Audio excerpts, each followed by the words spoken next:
আসসালামু আলাইকুম সবাইকে। কেমন আছেন সবাই? আশা রাখছি আল্লাহর অশেষ রহমতে সবাই অনেক বেশি ভালো আছেন, সুস্থ আছেন। এই প্রত্যাশায় শুভকামনায় আপনাদের সবাইকে আকন্দ হোমস ডায়েরির আরও একটি নতুন ভিডিও দেখার জন্য ওয়েলকাম জানাচ্ছি। বেশ অনেক দিন পর আপনাদের সাথে ভিডিও শেয়ার করছি।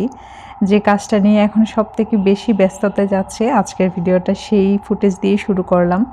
এটা হচ্ছে প্রায় রাত 11:30টার মতন বাজে। ভাবলাম একটু করে ফুটেজ নিয়ে রাখি, আপনাদের সাথে শেয়ার করব। ভিডিও শুরুতেই সরি চেয়ে নিচ্ছি, আসলে যখন ভয়েস ওভার করছিলাম বৃষ্টি হচ্ছিল, তো বৃষ্টির সাউন্ড একরকম, কিন্তু আমি যখন ভয়েস ওভার করছি এই সাউন্ডটা কেমন যেন অদ্ভুত শোনাচ্ছিল। তো আসলে কিছু করারও থাকে না। যাই হোক, আশা রাখছি আপনারা ক্ষমা সুন্দর দৃষ্টিতে দেখবেন। গতকাল যেহেতু শাড়ির কাজ নিয়ে অনেক রাত অবধি বিজি ছিলাম, যার কারণে কিন্তু কিচেনের অনেক কাজ জমে গিয়েছে। তো সেই কাজগুলোই ঘুম থেকে উঠে আগে শেষ করলাম। তাছাড়া ইদানিং আপনাদের ভাইয়ের রাতের খাবারটা একটু লেট হয়ে যায়, তো কিছু না কিছু কাজ সকালের জন্য থেকেই যায়। বিশেষ করে কিচেন গুছানো থাকলেও ডাইনিং টেবিলটা অনেক বেশি অগোছালোই থেকে যায়।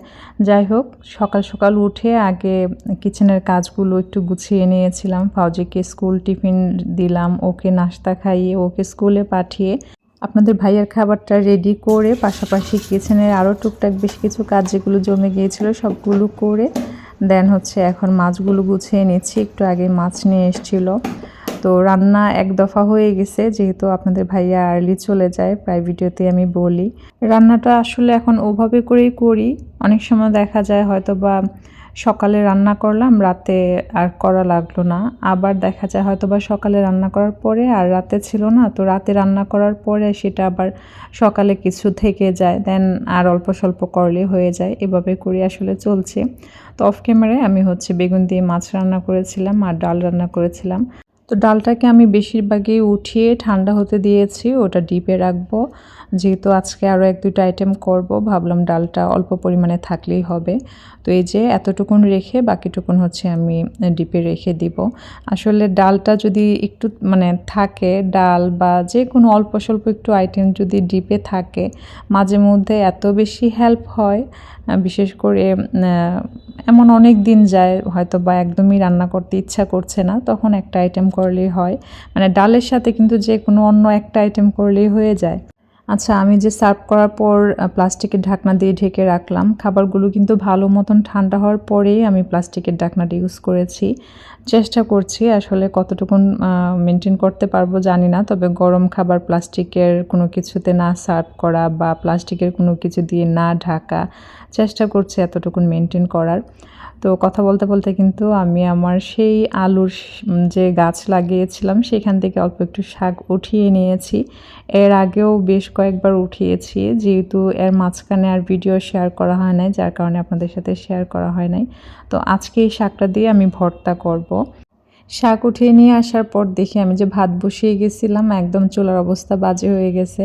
তো ডাল পড়ুক আর ভাতের মার পড়ুক, যেটাই পড়ুক, আমি গরম থাকা অবস্থায় ভিজা টাওয়াল দিয়ে এভাবে করে ক্লিন করে ফেলি। আমার কাছে মনে হয় যদি রান্না শেষে সেটা করা হয়, শুকিয়ে যায়, তখন উঠাতে কষ্ট হয়।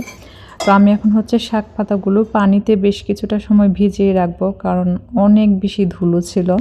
আমার লাস্ট ব্লগে আপনারা সবাই অনেক সুন্দর সুন্দর কমেন্টস করেছেন, আপনাদের সবার প্রতি অনেক বেশি কৃতজ্ঞতা, দোয়ার ভালোবাসা সবসময় থাকবে। তো শাক প্রসেসিং করতে গিয়ে মনে পড়লো, অনেক আপুরাই কিন্তু আমাকে কমেন্টসে জানিয়েছেন, হোয়াটসঅ্যাপে জানিয়েছেন যে আপু আপনাকে দেখে আমরাও হচ্ছে কলমি শাক পানিতে লাগিয়েছি।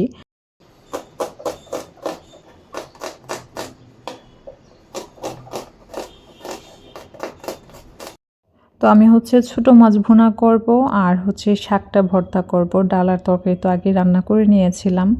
তো যেহেতু মাছ ভর্তা হোক আর যে কোনো চাপা শুটকি ভর্তা হোক, ভর্তা আইটেমগুলোতে একটু সময় দিতে হয়, বেশি সময় নিয়ে রান্না করতে হয়। তাই জন্য আমি ভাবলাম যে বড় বড় কাজগুলো গুছিয়ে নেই, তারপরে হচ্ছে রান্নাগুলো করব। এই দুইটা রান্না ছিল অপশনাল, হাতে সময় পেলে করব, না পেলে করব না, এরকম একটা অবস্থা।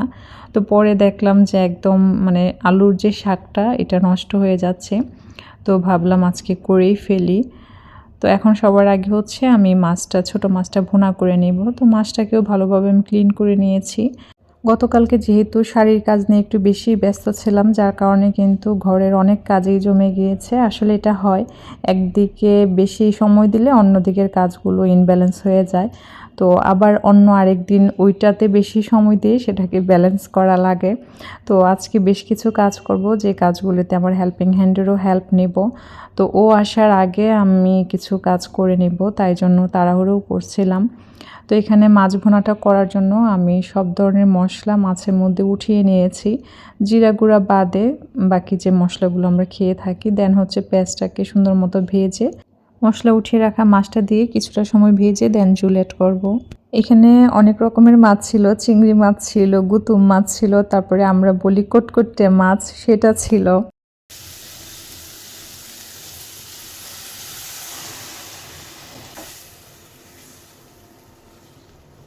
মাছের নাম বলতে গিয়ে খুব হাসি পাচ্ছিল, মানে আমি জাস্ট এটাই ভাবতেছিলাম যে কটকটে মাছ কে কে চিনবেন, কারণ আমাদের অঞ্চলে এটাকে কটকটে বলে। আসলে এক এক অঞ্চলে কিন্তু এক এক নামে একই মাছ দেখা যায়, এক এক অঞ্চলে এক এক নামে আমরা চিনে থাকি।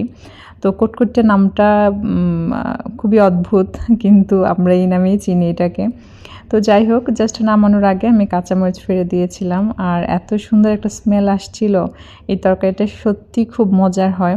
নর্মালি অন্য ছোটো মাছ এত বেশি ভালো লাগে না, কিন্তু যে গুতুম বা এই টাইপের মাছগুলো আমার কাছে খুব ভালো লাগে। তো যাই হোক, এই দুইটা রান্না বলতে পারেন আমার নিজের জন্যই করা। ওই যে বললাম অপশনাল, আমাদের মেয়েদের ক্ষেত্রে যেটা হয় যে সময় পেলে নিজের জন্য করব, সুযোগ পেলে করব, না হয় করব না, এরকম একটা অবস্থা। তো অন ক্যামেরা অফ ক্যামেরা মিলেই কাজগুলো হচ্ছে। আমি অফ ক্যামেরায় চাপা শুটকিটা ক্লিন করে দেন হচ্ছে ভর্তার জন্য বসিয়ে রেখে এসেছি। পানিটা এমনভাবে দিয়েছি কাঁচামরিচ আর রসুনটা সিদ্ধ করার জন্য, যেন রসুন আর কাঁচামরিচ তারপর হচ্ছে শাক দিব, ওগুলো সিদ্ধ হওয়ার পাশাপাশি একদমই পানি থাকবে না, মানে ওই আন্দাজে হচ্ছে পানিটা দিতে হবে।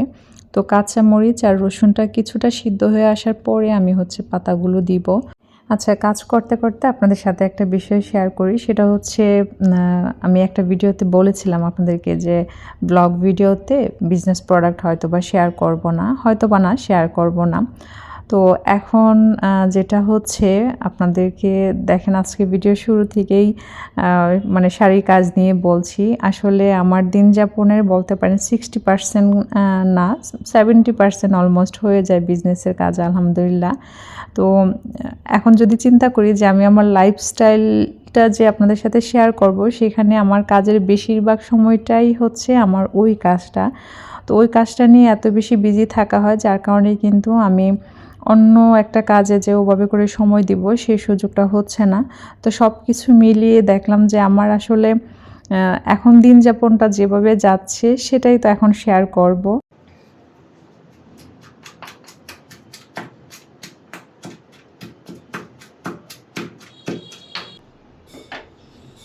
আসলে অনেক আপুদের সাথে যখন কথা হয়, আমি একটা জিনিস খুব ভালো লাগে, আপুরাও অনেকেই ইচ্ছা পোষণ করে যে আপুরাও কিছু একটা করতে চান। তো সেই সব আপুরা কিন্তু প্রায় সময় বলে থাকেন যে আপু, আপনি সংসারের কাজের পাশাপাশি বিজনেসের কাজগুলো কিভাবে হ্যান্ডেল করেন, আমাদের সাথে শেয়ার করিয়েন। বা লাইফস্টাইল ব্লগে যখন এই কাজগুলো থাকে তখন আমরা আইডিয়া পাই। তো সব কিছু চিন্তা করি আসলে আমার দিন যাপনটা যেভাবে যাবে, আমি চেষ্টা করব যতটুকুন সম্ভব শেয়ার করার। আমার কোনো কাজে যদি কেউ এতটুকুন ইন্সপায়ার হয়, সেটা আসলে আমার জন্য অনেক বড় পাওয়া হবে। তো যাই হোক, আমি কিন্তু ভর্তাটা করে নিয়েছি, আর এই ভর্তার রেসিপি আসলে অনেক দিনেই আমি শেয়ার করেছি, হয়তো বা অনেক ব্লগে, কারণ এটা আমাদের বাসার একটা কমন ভর্তা, যদিও জাহিন খুব একটা খেতে চায় না। তো এদিকে হচ্ছে আমি ফোনে কথা বলতে বলতে বেশ কিছু কাঁচামরিচ ছিল, সেগুলোর বোটা ছাড়িয়ে নিয়েছি। এখন টেবিলটা হালকা পাতলা গুছিয়ে নিচ্ছি। টেবিলটা তো আপনাদের ভাইয়া যাওয়ার পর অল্প স্বল্প করে গুছিয়েছিলাম। আসলে ডাইনিং এরিয়াটা যখন গোছানো থাকে, পুরো রুমটাই দেখবেন যে খুব বেশি অর্গানাইজড লাগে, অনেক বেশি পরিপাটি মনে হয়। তো যাই হোক, এই কাজগুলো শেষ করে দেন হচ্ছে আমি গোসল করে নামাজ সেরে তারপর হচ্ছে শাড়ির যে বাকি কাজটুকুন সেটা এখন করে নেব। তো এটা কিন্তু বেশ অনেকটা সময় পর আমি হচ্ছে আঁচলে টার্সেল অ্যাড করব। তো আমার হেল্পিং হ্যান্ডকে নিয়ে আমি ফ্রিজটা ক্লিন করব। তো ফ্রিজটাকে অফ করে রেখেছি সকাল থেকেই। তো সে যখন আসবে তখন দেখা যাবে তার সাথে বিজি হয়ে যাব। তো তো তার আগে যতটুকুন কাজ এগিয়ে রাখা যায়। তো এই শাড়িটা কেন যেন যখন ফুটেজ নেই কোনো মতেই আসলে অরিজিনাল কালারটা আসে না, তাই জন্য আপনাদের সাথে আমি ছবি অ্যাড করে দিয়েছি, যে ছবিটাতে একদম অরিজিনাল যে কালারটা সেটা এসেছে। শাড়িটা একদম ডার্ক মেরুনের উপর কাজ করা, এটা ধুপিয়ান সিল্কের উপর কাজ করা। আর ধুপিয়ান সিল্কের শাড়িগুলো কিন্তু প্রায় 13 হাত হয়ে থাকে। তো এই শাড়ির আঁচলে যে কাজটুকুন হয়েছে সেই কেমিক্যাল দিয়ে দেখা যাবে যে পুরো একটা শাড়ি করে নেওয়া যাবে। এই শাড়ির আসল সৌন্দর্যটা কিন্তু শুধু আঁচল না, এটার যে পাইপটা সেটাকে অনেক বেশি গর্জিয়াস করা হয়েছে। তো এই যে এই পাশে হচ্ছে টার্সেল অ্যাড করা বাকি। আর এটা বলতে পারেন আমাদের পেজের ব্লকের শাড়ির মধ্যে সবথেকে হিট একটা শাড়ি। যারা আমাদের পেজের সাথে আছেন তারা তো জানবেন।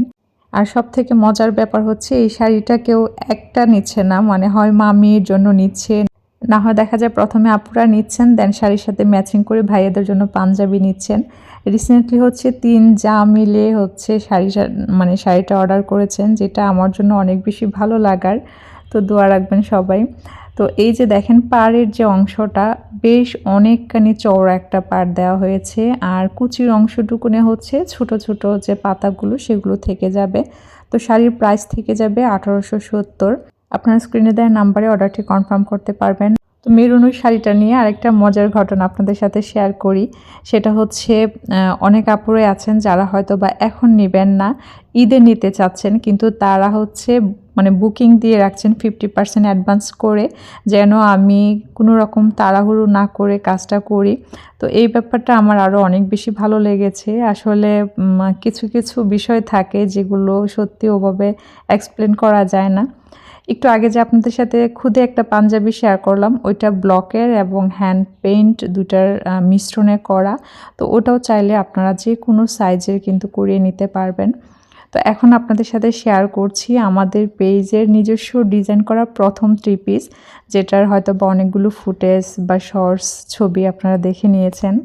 এই 3 পিসটা আপনারা অলরেডি পেয়ে যাবেন। এটার ফেব্রিক হচ্ছে ভয়েল, আর যে লেসটা দেখতে পাচ্ছেন লেসটা ড্রেসের সাথে থাকবে, মানে আনরেডি নিলেও ড্রেসের সাথে লেসটা পেয়ে যাবেন। ড্রেসের ওড়নাটা আপনারা 5.5 হাত পেয়ে যাবেন। এটা দবদবে সাদা একটা কাপড়, কতটুকুন বোঝা যাচ্ছে জানি না। আর স্ট্রাইপটা আড়াআড়িভাবে দেওয়া হয়েছে। ড্রেসটার প্রাইস থেকে যাবে 1190 টাকা। আর হ্যাঁ, আপনারা চাইলে কিন্তু যে কোনো কালার কাস্টমাইজ করে নিতে পারবেন। ভিডিও ডেসক্রিপশনে আমার পেজের লিঙ্ক দিয়ে দিব, আপনারা চাইলে আমার পেজের সাথে অ্যাড থাকতে পারেন। পেজে কিন্তু প্রতিদিনই আপডেট যায়। তো এটা প্রায় 3:30টার পর আমার হেল্পিং হ্যান্ড আসার পর ওকে নিয়েই কাজটা শুরু করি। তো ওকে হচ্ছে আমি এটার ভিতরের যে পার্টগুলো সেগুলো ক্লিন করতে দিলাম, আর আমি হচ্ছে আইস তারপরে ভিতরের যে পার্টগুলো মানে ভিতরের যে পোর্শনটা সেটা খুব ভালো মতন ক্লিন করে নিয়েছি। ফ্রিজের যে পিছনের পার্টটা ওটাও আমি হেল্পিং হ্যান্ডকে দিয়ে ক্লিন করেছি। বিশেষ করে দেখবেন পানির মতো একটা বক্সের মতো থাকে, ওটাতে অনেকটা পানি জমে যায়, যেটা কিছুদিন পর পর ক্লিন না করলে অনেক সময় বাজে একটা গন্ধও হয়ে যায়। তো এখন হচ্ছে বক্সের ফ্রিজের ভিতরে যে পার্টগুলো থাকে ওগুলো পানি অনেকটা ঝরেছে, আবার কিছুটা মুছে নিতে হবে। তো ভাবলাম সন্ধ্যার আগে এই কাজগুলো শেষ করে ফেলি। আর এই টাইমটাতে দেখা যায় আপনাদের ভাইও চলে আসে, যার কারণে এই টাইমে খুব একটা ভারী কাজ রাখি না। আর গতকাল রাতে যে শাড়ির কাজ শেয়ার করেছি, শাড়ির কাজটাও আসলে আমি রাতে রাখি না, দিনের বেলায় শেষ করে ফেলি। তবে যেটা হয় অনেক সময় যখন একটা কাজের জন্য কেমিক্যাল রেডি করে ফেলি, সেটা কিন্তু পরবর্তীতে থাকলে নষ্ট হয়ে যায় বা শুকিয়ে যায়। কিছু কিছু কাজের ক্ষেত্রে রেখে দেওয়া যায়, আর কিছু কাজের ক্ষেত্রে সাথে সাথে বানিয়ে সাথে সাথে কাজটা করে নিতে হয়। তো সেক্ষেত্রে একটু এরকম হয়ে যায় অনেক সময়। তো যাই হোক, আমি এখন পার্টগুলো লাগানোর পরে যার যার জায়গার মতো জিনিসগুলো রাখছি। আর সব থেকে মজার ব্যাপার হচ্ছে ফ্রিজ ক্লিন করার পরে মনে হয় ফ্রিজে কিছুই ছিল না, আর ক্লিন করার আগে মনে হয় হাইরে কত কিছু না জানি ফ্রিজে আছে। তবে এটাও ঠিক, ফ্রিজ ক্লিন করার সময় অনেক জিনিস ফেলা যায়, অনেক জিনিস দেখা যায় হয়তো বা নষ্ট হয়ে গেছে, এরকমটা হয়। তো এখন ভিতরের যে পার্টগুলো ওগুলো আমি লাগিয়ে নিচ্ছি। তো ফ্রিজটা ক্লিন করার পর মনে হয় এটা আমরা গৃহিণীরা সবাই করে থাকি, ফ্রিজ বা বাসার যে কোনো একটা জায়গা ক্লিন করার পর ঘুরে ঘুরে শুধু ওটার পাশে যায় দাঁড়ায় থাকা বা ওটা দেখা, অন্যরকম একটা শান্তি কাজ করে। তো এখন হচ্ছে আমি প্লেসমেটগুলো লাগিয়ে দিচ্ছি। আর প্লেসমেটগুলো লাগানোর সময় মনে হচ্ছিলো আমি ভুলে গেছি কিভাবে লাগাতে হয়। এটা আসলে আগে ফোল্ড করে নিয়ে তারপর হচ্ছে লাগালে ভালো হয়। তো আমি প্রথমে খুব মানে জোর জবরদস্তি করে তারপর হচ্ছে লাগালাম। দেন হচ্ছে মনে পড়লো যে এভাবে করে ফোল্ড করে লাগালেই তো সুন্দর মতো লেগে যায়। প্লেসমেট দেয়া থাকলে আসলে দেখতে যেমন সুন্দর লাগে, যে কোনো জিনিস রাখতেও কিন্তু সুবিধা হয়। আর সবথেকে বড় কথা, এটার যে স্ট্যান্ডগুলো থাকে সেগুলো কিন্তু ক্লিন থাকে, সেগুলো অত বেশি ময়লা হয় না। তো এখানে যে তরকারি খাঁচিটা থাকে সেটার মধ্যেও আমি সবসময় একটা পেপার বা পুরনো শপিং ব্যাগ এই টাইপের কিছু একটা দিয়ে রাখি, তাহলে করে এই জিনিসটাও নোংরা হয় না, জাস্ট হচ্ছে একটু এক্সচেঞ্জ করে দিলেই হয়। আচ্ছা, অনেক আপুরাই হচ্ছে আমাকে হোয়াটসঅ্যাপে জানতে চেয়েছিলেন জাহিনের রেজাল্টের কথা। আমি আসলে ওইভাবে করে বলা হয়ে ওঠেনি, যেহেতু তারপরে আর ব্লগ দেওয়া হয়নি। আর সবথেকে বড় কথা হচ্ছে জাহিনের ২-১টা সাবজেক্টের মার্কস নিয়ে সে বোর্ড চ্যালেঞ্জ করেছে। তো সব কিছু মিলিয়ে আসলে আপনাদের সাথে ওভাবে করে শেয়ার করা হয়নি। দোয়া রাখবেন, ওই বোর্ড চ্যালেঞ্জের যে রেজাল্টটা সেটা চলে আসলে ইনশাল্লাহ আপনাদের সাথে ডিটেলসে শেয়ার করব। ফ্রিজটা যেদিন ডিপ ক্লিন করা হয় ওই দিন অন্যরকম একটা শান্তির ঘুম হয়, এটা আসলে আমরা গৃহিণীরাই রিলেট করতে পারবো। তো এটা হচ্ছে সন্ধ্যার পর আমি অফ ক্যামেরায় হচ্ছে চিকেন ফ্রাই করে নিয়েছি। বেশ কিছুটা চিকেন আমি এভাবে করে মেরিনেট করে রেখেছিলাম যে কোনো না কোনো টিফিন আইটেম বানাবো। তো যেহেতু আজকে ফ্রিজ ক্লিন করেছি, বেশ অনেকটা সময় বাহিরে ছিল, ভাবলাম ওগুলি ফ্রাই করে ফেলি, দেন আবারও নতুন করে বানাবো। তো এই ছিল আজকে সন্ধ্যের নাস্তা। আর আমি যখন বিকেলে ফ্রিজ ক্লিনিংয়ের কাজগুলো করছিলাম তখনই কিন্তু আমার কাছে একটা নিউজ আসে যে রাজশাহী থেকে একটা পার্সেল আসবে, সেটা আমাকে রিসিভ করতে হবে। তো আমি তো বুঝে উঠতে পারছিলাম না কি আসবে, কেন আসবে। সত্যি আমি খুবই সারপ্রাইজড হয়ে গিয়েছিলাম। আর যারা আমাকে নিয়মিত দেখেন তারা হয়তো বা বুঝে গিয়েছেন এটা কার কাছ থেকে এসছে। এটা আমাদের সবার প্রিয় ইউটিউবার নীলুফা শিমুল চ্যানেলে শিমুল আপুর থেকে এসছে। জাহিনের রেজাল্ট উপলক্ষে আসলে এই মিষ্টিটা আসে। আমি আসলে এই অনুভূতিটুকু হয়তো বা বলে ভাষায় প্রকাশ করতে পারবো না। এটা আমার কাছে শুধু মিষ্টি না, আমার পাওয়া এবছরের সেরা একটা গিফট ছিল বলতে পারেন। আসলে এই যে দেওয়া নেওয়া এগুলি আসলে সম্পর্কের একটা বহিঃপ্রকাশ, তবে সম্পর্ক হচ্ছে সব কিছুর ঊর্ধ্বে, যেগুলি আসলে চাইলেও আমরা কোনো কিছু দিয়ে মূল্যায়ন করতে পারি না।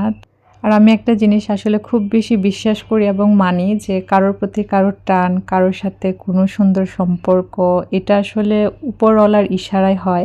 তাই জন্য এটাকে ধরে রাখা, যত্ন করা, সেটা কিন্তু একটা অনেক বড় দায়িত্ব হয়ে যায়। ভিডিওর মাধ্যমে ভাইয়ের প্রতি অনেক বেশি কৃতজ্ঞতা, আমাদেরকে এত সুন্দর একটা মুহূর্ত উপহার দেওয়ার জন্য। ভিডিওর প্রায় শেষ পর্যায়ে চলে এসেছি। ভিডিওতে বা কথাবার্তায় ভুল ত্রুটি থেকে থাকলে প্লিজ সবাই ক্ষমা সুন্দর দৃষ্টিতে দেখবেন, সেই সাথে কমেন্টসে জানাবেন। তো আজ এই পর্যন্ত, সবাই ভালো থাকবেন, সুস্থ থাকবেন, সবাই সবার জন্য দোয়া রাখবেন। ধন্যবাদ সবাইকে, আল্লাহ হাফেজ।